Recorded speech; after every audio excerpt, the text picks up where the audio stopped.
E po me sa duket, Jos Marku që nga lindur për të tërhequr vëmendjen ka tij. Themi kështu sepse ai tarazon rrjetin me çdo postim që publikon. Para disa ditësh, në rrjetin e tij social Instagram, ai postoi një foto me një gotë vere dhe përbri fotos shkroi: "Hajt gëzuar". Ndjekësit e ish banorit këtë veprim të tij e aluduan si një urim për ditëlindjen e Gjestit, sepse fotoja u publikua pikërisht në datën e ditëlindjes së Gjestit.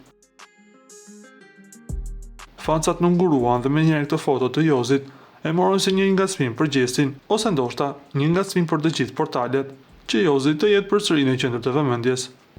Nga ana tjetër, na duhet t'ju themi se Gjesti e ka festuar ditëlindjen e tij, e rrethuar me miqtë e tij më të afërt, por vije re mungesa e partneres së tij, Egli Takos. Se si po shkon lidhja e tyre, fancat nuk dinë asnjë gjë.